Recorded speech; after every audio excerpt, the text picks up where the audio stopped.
Hello, this is John, host of MGTOW is Freedom. I want to thank all of you guys, all of you, for watching this channel, for sharing your ideas, for subscribing, for making MGTOW what it is. You know, it's really been a movement that I've watched grow, and I'm just a teeny little part of it.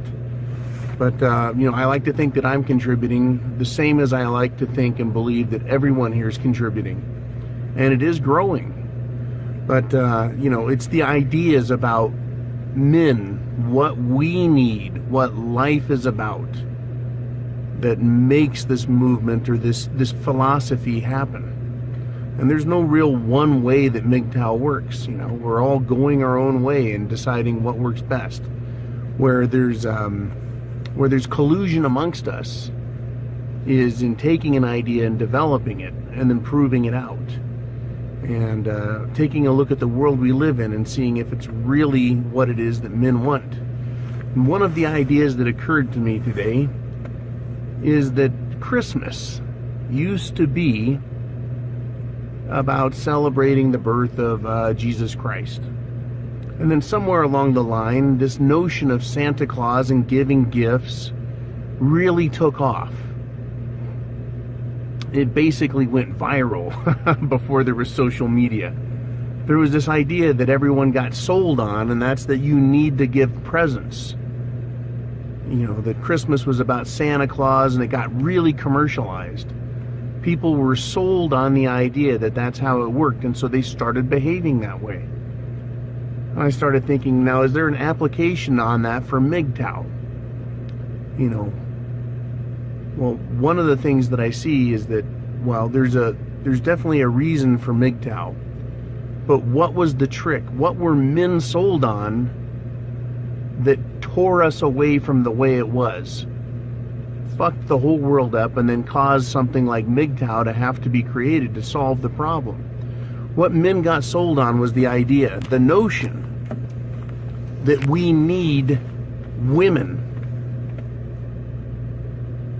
Now, having friends as a man is fantastic. You get everything you want from your guy friends, except a domestic servant, a sex toy, and someone to make babies for you. But we were sold on some idea. Something got in men's heads.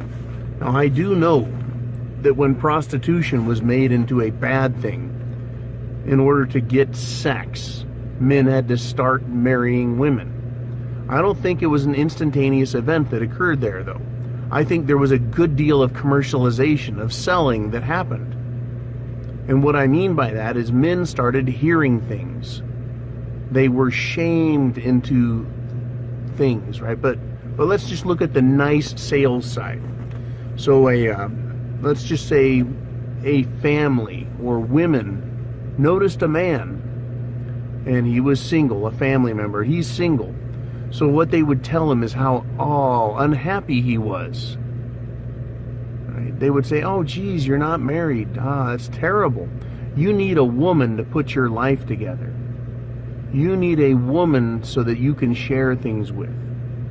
You need a woman because XYZ, men were told that they needed that. You have to have a woman to find happiness. Yeah, you're doing good now, but imagine how well you'll be doing when you have a woman. And that was sold to us. It was sold to me as I grew up. You know, what do you need? You need a woman to marry. You need a woman for happiness. Essentially, everything in your life, you know, we should strive for happiness, for success. And we as men were told that a woman will bring happiness. You know, and it used to be that women would do things for you. She'll cook, she'll clean, she'll give you sex, right? She'll be good for your social standing. All of those positive attributes, right? And then it just boil it right down to happiness. But what did we really get for our efforts through this process that saw the concept, the birth, the expansion, and then the domination of our world, of feminism? right? Gynocentrism. What did we really get for it? Happiness? Completeness? You know, I look at my life. I'm told I need a woman in order to be happy. But when you get a woman, what do you get? What do you really get for that woman? Do you get peace in your life and harmony? After 6 months in a relationship, look at the peace level you have. No, you don't. You don't get peace. You know, do you get harmony? Right? Those two words go together. Peace and harmony. No, your life is not harmonious, because with a feminist in your life, a feminist woman, you've got competition all the time, because she's the same as a man. She's just as good as a man. She's just as smart as a man. Her opinion really matters and counts, and she needs to be given the most consideration. You are never in a harmonious state in a relationship with a woman. Now, there can be times of harmony. She can be somewhat submissive, but is it more or less harmonious with someone else in your life, in your house, in your face? You know, I say it is less. If getting a woman is supposed to bring you satisfaction, why is the divorce rate so high? Why is the marriage rate so low? People don't want to get married. Why? Because they don't have peace and they don't have harmony. For those that do get married, why is the divorce rate so high? Because there is not harmony, there is not peace in the marriage. Why? And you might ask, why not? What has happened? What has changed? Apart from just saying, well, the introduction and domination of feminism, right? And gynocentrism, women wanting to be the center of all things. We can examine it based on what we were told we as men would get out of marriage. We were told that your house, right, will be in order. We were sold that bill of goods, that you need a woman in order to be complete. Right? Why do you need that? What is this idea of completeness that comes? Well, I think it's all a big sales pitch, is what I think. It's a giant sales pitch. And it was designed to get men to continue to marry women, even though women became less and less attractive. The idea of having a wife becomes less and less attractive over time. So this sales job, this con job, has been continuing to take place. And it's not finding root, right? It's not taking hold in men anymore. And so that's when we started seeing outright shaming, right? By older women of younger men. You need to get married, you know. You need to step up and be a man, right? As if that's the measurement. And I think because of that, men have taken big notice on this expectation that we have to do what others say in order to feel like we're accepted, like we're good enough, like we're doing a good job, right? I believe that men used to look around at others and see what they had and go, yeah, I want to be like that. And they would measure themselves against others in a way that made them want to step up and get married and work hard and all those things. Now there's no incentive for it, because men look at other married men and go, no fucking way, not gonna do it, right? There is no reward there waiting for me. But that is what we were sold on. You'll get peace and harmony, you'll be complete, and you need that. In order to be a real man, you need a woman, right? It went from just this is the way it was, to being sold on it, then being shamed about not being married, and then guilted, and now they're coming right down to demanding it, right? Now they don't just shame you, they call you names and attack you. They want you to give them what they want, which is your money and your time and your life. And they just come right out and they're vicious and they put you down.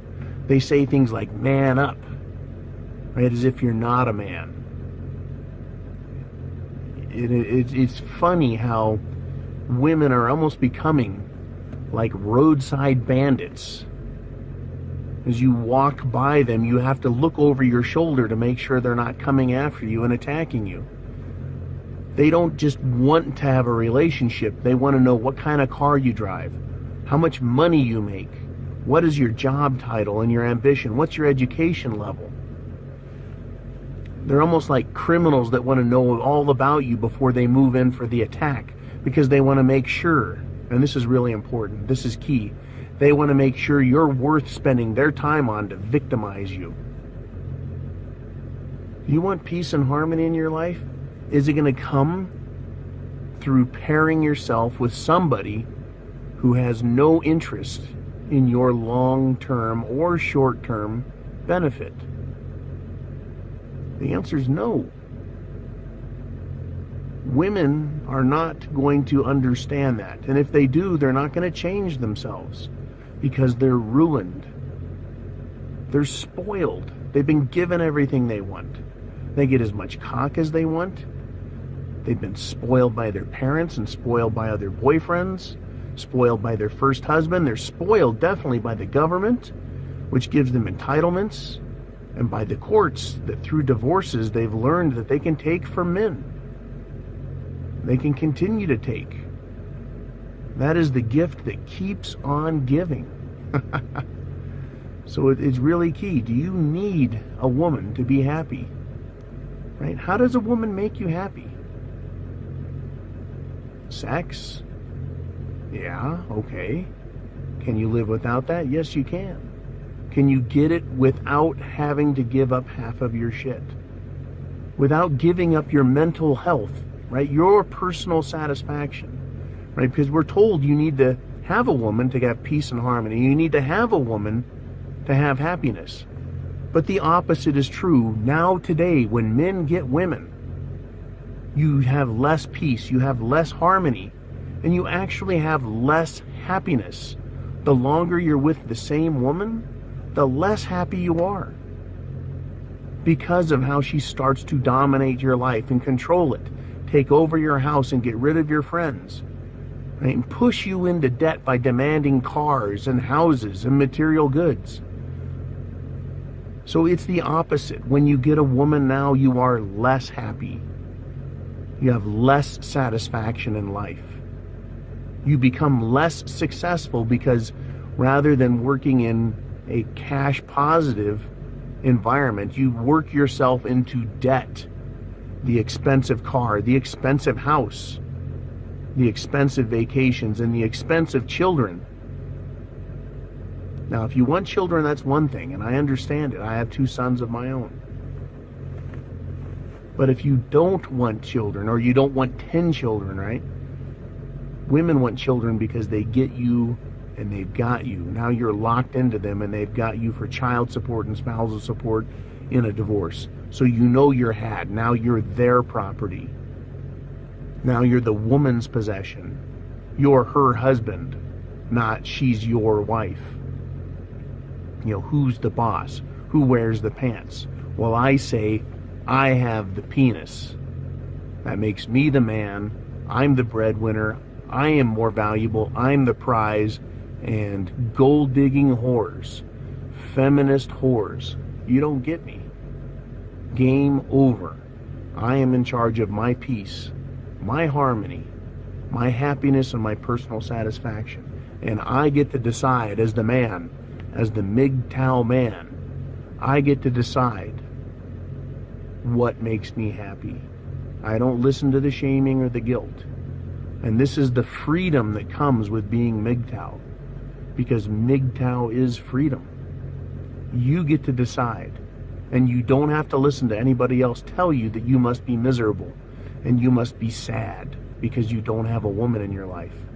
When it's actually the exact opposite.